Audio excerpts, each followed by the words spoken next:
So it's been out for a few months now. Absolute Superman. Is it worth reading? Let's talk about that today here in the Geek Corner.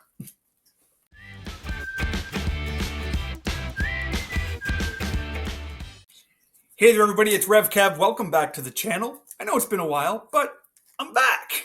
Today I want to talk about Absolute Superman.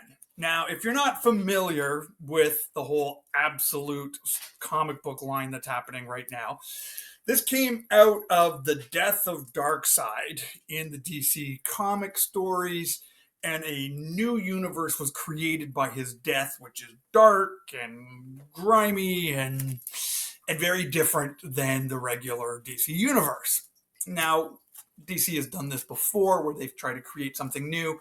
In the New 52 was trying to do something like that, make it a little darker, a little grittier. But this one's, it's not an adult themed content book, but it's definitely, showing a lot of the fact that this universe is extremely darker than what we're used to from DC's regular universe comic books. So 5 issues have come out now, and usually DC, when they do a story, it's usually 5 parts. And so the first storyline in Absolute Superman was a story called The Last Dust of Krypton. Not the last son of Krypton, but the last dust of Krypton. And as a lifelong diehard Superman fan, I didn't think I was going to like this because it is very, very, very different. Yet I loved it. I really, really did. It's different enough to make it interesting. It's different enough of an origin, even though the big building blocks are there. Krypton, it explodes. He ends up in Earth. There's Smallville. There's Lois. There's Jimmy. But apart from that, it's very, very different. And so there's enough to keep it familiar, but enough to make it really different to kind of keep me hooked and keep me interested in reading all 5 issues. Normally when a new series like this starts, I get like 1 or 2, and then I stop because I don't like it. This one I've gone through 5, and I'm going to continue because it sets up some things that are really, really good.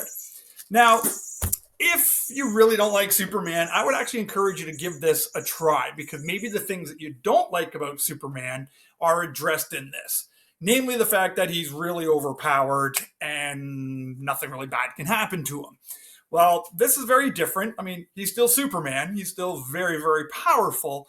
But without spoiling anything, there are still some pretty major challenges happening for him in this because, well, the world is just really, really bad, and it's kind of being run by really, really bad people who have access to really, really bad things.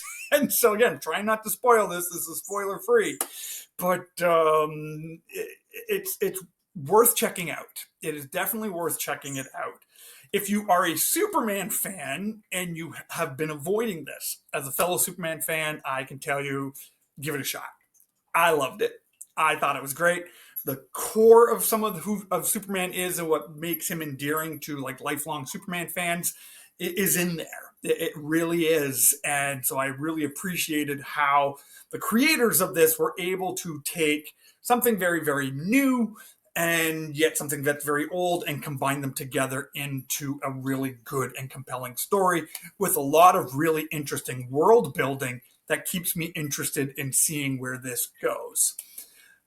So that's just my initial thoughts on the first 5 issues of Absolute Superman, the storyline, The Last Dust of Krypton.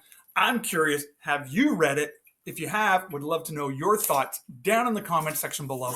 And as always, I really appreciate those of you who stuck around and support the channel. Everything that I make from YouTube goes to support young kids in Guatemala through Compassion Canada. So until the next video, God bless you, and we'll talk to you again real soon.